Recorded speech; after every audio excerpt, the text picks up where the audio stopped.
Hello guys, welcome back to Fun's Clip Chanel, where we bring you action-packed and emotional movie stories, as if you were right there in the middle of them. As always, grab your coffee, cigarettes, and cassava chips to make your downtime even more enjoyable.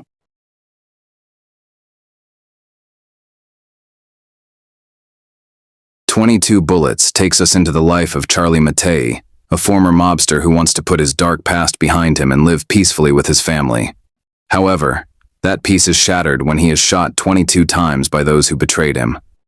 Miraculously, Charlie survives, and from that point on, he no longer hides. With wounds on his body and vengeance in his heart, Charlie returns to the world he tried to leave behind, seeking revenge for every bullet that pierced his body. A journey filled with blood, justice, and betrayal. Set in the city of Marseille, France, we are introduced to a man named Charlie Mattei, a former mafia member who was once feared and still influential in the city. After retiring from the mafia, Charlie now lives a peaceful life with his family and has 2 children, Eva and David. One day, Charlie is out walking with David and decides to stop by a market. However, David is fascinated by a spinning goat show, so Charlie puts David down and asks him to wait there for a moment while he goes to park his car in the basement. Suddenly, several masked men shot Charlie brutally.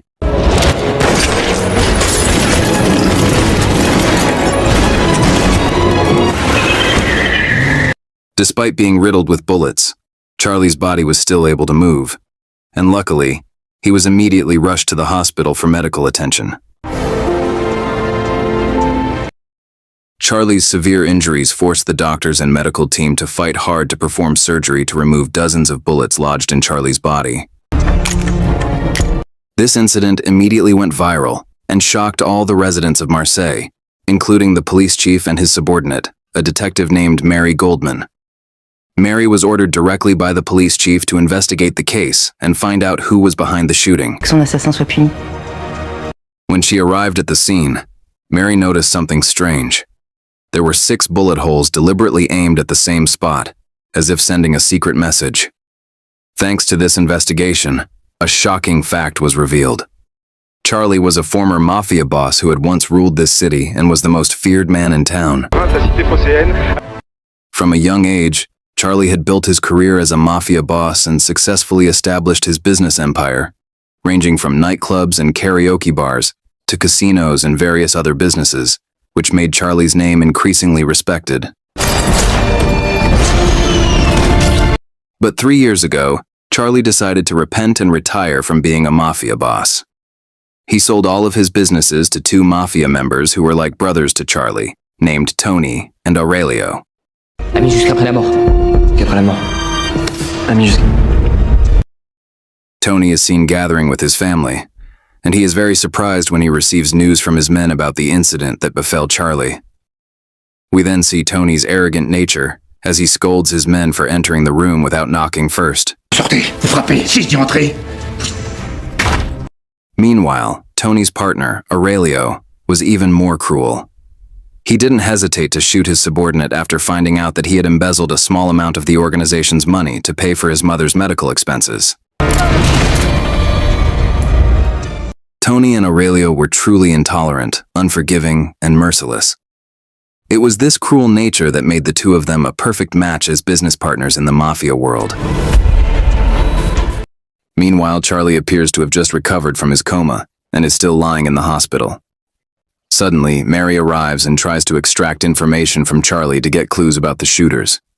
Charlie, who is still in pain from the many gunshot wounds on his body, can only say that he doesn't know and refuses to provide any information. Avance, il va falloir nous aider. L'un de vos agresseurs? Non. After Mary's departure, 2 of Charlie's men named Karim and Martin, who had also retired from the mafia world, arrived. Seeing Charlie's pitiful condition, Karim immediately became emotional and wanted to hunt down the perpetrator of the shooting. Martin tried to calm Karim down and asked him to be patient and not to act rashly until Charlie had recovered so that they could come up with a more thorough plan. When the hospital was quiet, a man disguised as a doctor appeared, clearly instructed to kill Charlie. Fortunately, Charlie survived again thanks to Mary, who moved him to another room after realizing that the perpetrator would return to finish off his target. The next morning, Tony came to the hospital to visit his friend Charlie. Tony's arrival frightened the police officers on guard, and they chose to leave after finding out who had arrived.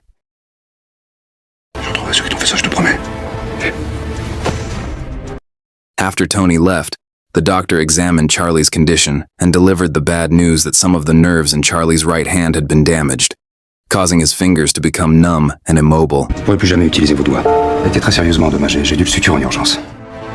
Not long after, Karim and Martin came to the hospital and took Charlie away to meet someone who they believed knew information about the shooter. However, Mary found out about their plan through CCTV cameras and immediately gave chase.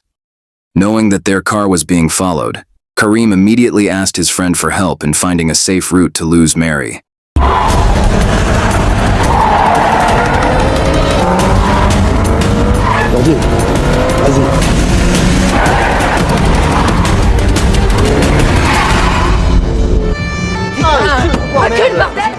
They eventually arrived at an old building where a man was captured, and it turned out he was Tony's henchman named Freddy. Seeing Charlie's arrival made Freddy extremely frightened, so much so that he even wet himself. Maintenant, tu vas tout me raconter depuis le début. With trembling voice, Freddy revealed the truth. Tony was planning to develop a dirty business in the city, namely selling drugs and illegal substances. This business would certainly make Charlie very angry, because his city was being polluted by illegal goods. Tony realized that Charlie would be an obstacle, so he decided to get rid of Charlie by ordering his men to kill his own best friend. Il a toujours eu peur de vous, de vos réactions. C'est le danger. Hearing Freddy's confession, Charlie was shocked by Tony's audacity to betray him. Unwilling to accept that their boss was being hunted, they proposed to prolong the issue by seeking revenge and eliminating Tony. However, Charlie, who now wanted to live peacefully, decided to forgive Tony's actions, as well as Freddy's. Charlie firmly forbade the three of them from seeking revenge. Fais une promesse. Ami jusqu'après la mort. Vous êtes chez lui. After discovering the mastermind behind all this, Martin took Charlie home, and immediately an uncontrollable wave of tears of joy washed over them all. They were all so grateful to see that Charlie had recovered from his critical condition and could be reunited with his beloved family. On the other hand, Karim, who came from a Muslim family, led a simple yet happy and peaceful life. But who would have thought that this happiness would be snatched away by Tony's henchmen, who came to kidnap Karim and take him to an unknown location? It turned out that the mastermind behind the kidnapping was Freddy, who was ungrateful even though his life had been spared. Then we were introduced to one of Tony's most cruel henchmen named Pascal, who immediately shot Freddy just because he talked too much. His cruelty didn't stop there. Pascal asked for a knife to cut Karim's body and feed it to the starving dogs. Va chercher tes chiens, ils vont se régaler avec le reste. How heartbroken Charlie was when he had to watch the grieving family cry as Karim's body was buried. Charlie's anger peaked until a whisper entered his soul to create a circle of karma, namely revenge. Allahu Akbar. Allahu Akbar.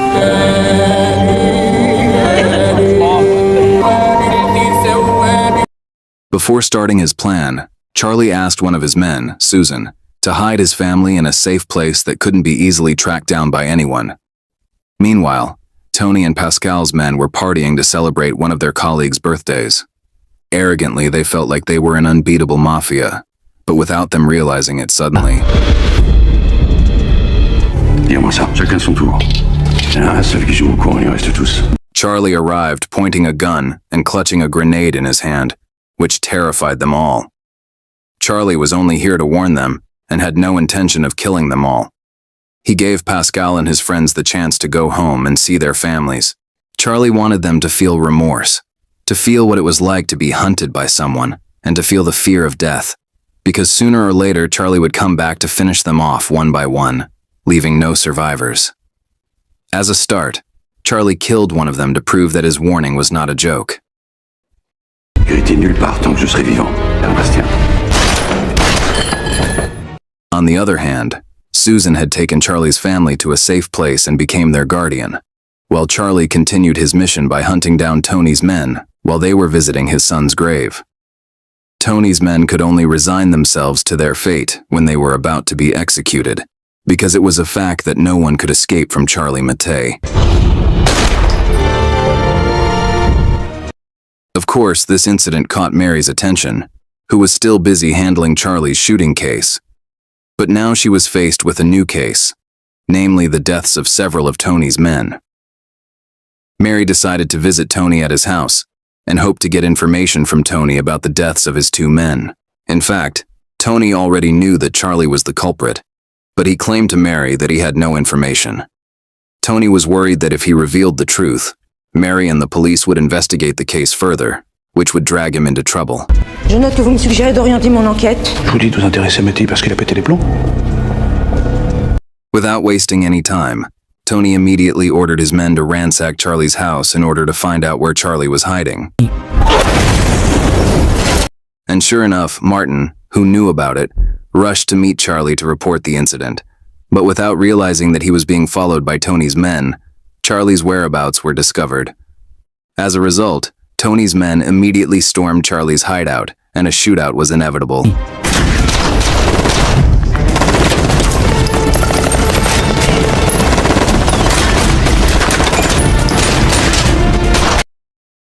Outnumbered by the enemy, Charlie asked Martin to leave immediately, but unfortunately, he was captured.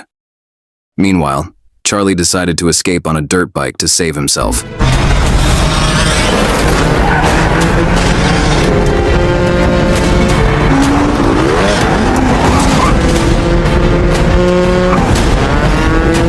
In the middle of the chase, Charlie made a desperate decision to deliberately crash himself right in front of the police so that the enemy would no longer attack him.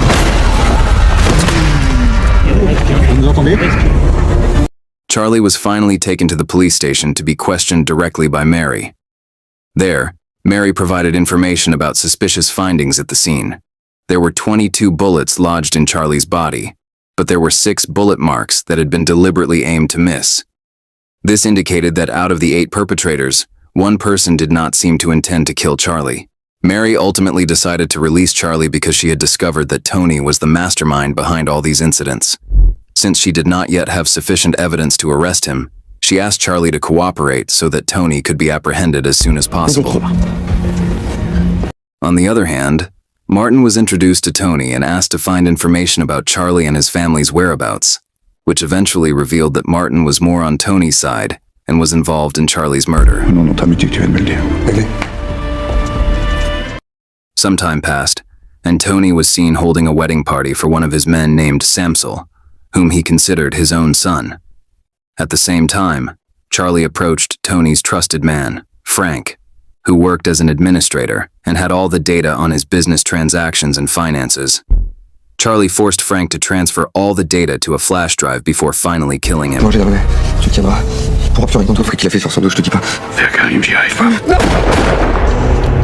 After learning that the administrator had been killed, Tony flew into a rage and devised a cunning plan. He ruthlessly killed 2 of his men using a weapon bearing Charlie's fingerprints. The first victim was a bodyguard who was accompanying his mother on a walk in the park, and the second was Sam Sewell, who was about to enjoy his first night out. The deaths of Tony's 2 men made Charlie a fugitive from the police, and the commander assigned Mary to immediately capture Charlie. However, the clever Mary knew that this was all a ploy devised by Tony. Du cadavre, c'est un piège. Un piège à con, ouais. Un pro comme Mattei, il laisserait son arme avec ses empreintes. Meanwhile, Charlie hid somewhere, causing Mary to lose his trail. She then tried to track Charlie through the phone number he often used to contact his family who were hiding somewhere. Unbeknownst to Mary, Tony had tapped the conversation, revealing the whereabouts of Charlie's family. Tony immediately sent his men to the location of Charlie's family to kidnap his 2 children. Bien sûr.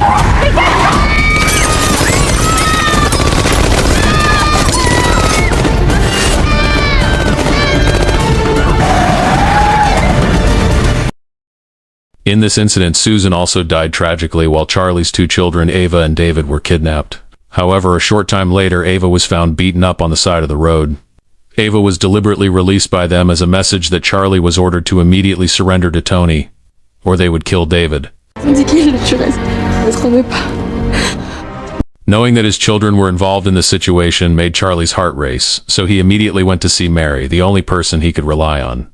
Charlie asked Mary for help in creating fake news about the police successfully arresting him. With this news, Tony would stop hunting him down, giving Charlie the opportunity to save his son. Mais vous me laissez libre. C'est ça qui a me grand tort. Seeing the news of Charlie's arrest, Tony believed it to be true, including the commander, who was quite surprised by the news. Instead of freeing his son Charlie, Tony ordered Pascal to kill the innocent child.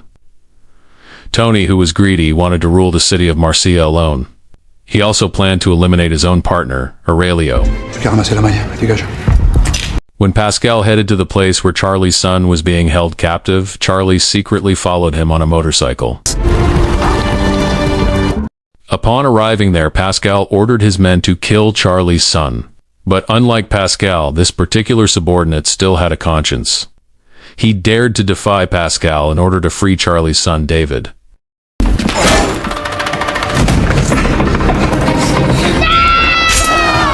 When Pascal took David to be executed at another location, Charlie arrived at the right moment.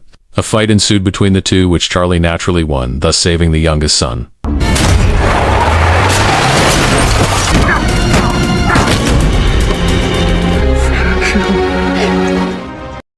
Meanwhile, Tony's men had killed Aurelio and his men, leaving Tony feeling like he was the only mafia boss left in power. Imagine Tony's surprise when Charlie showed up at his house. Moi, je m'en prends jamais aux femmes et aux enfants. Pourquoi t'as fait ça? At this moment, Tony honestly admitted that he didn't dare to fight Charlie, the only person who could stand in the way of his goals. Charlie and Tony had grown up together as partners in the mafia world, but only Charlie had become the most influential and feared figure in the city of Marcia. Feeling marginalized, Tony believed that the only way to change the situation was to eliminate Charlie. Even though he had been betrayed, Charlie decided to spare Tony's life, because all Charlie wanted was to live peacefully with his family. Finir en paix. Non, il faut l'accepter. Ingratitude is the right word for Tony, who, blinded by his ambition for power and wealth, turned against Charlie.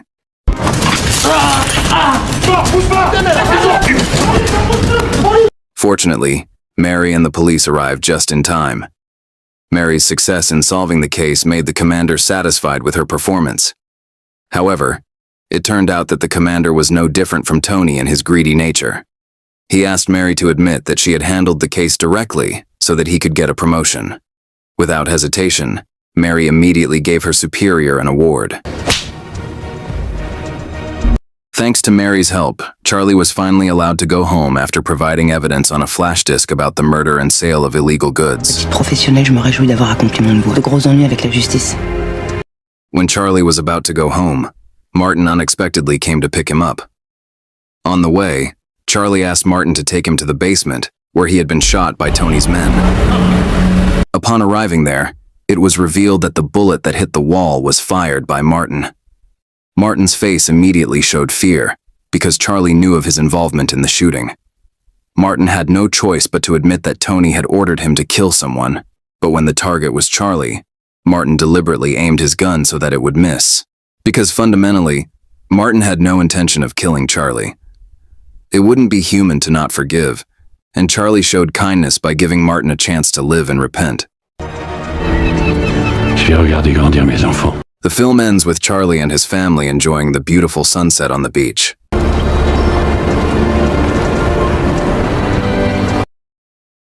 That is the dark story of 22 Bullets, a story that the past can never truly be buried. If you like this storyline, don't forget to leave your mark by liking, sharing, and subscribing, because there are many more thrilling stories waiting for you. See you in the next story.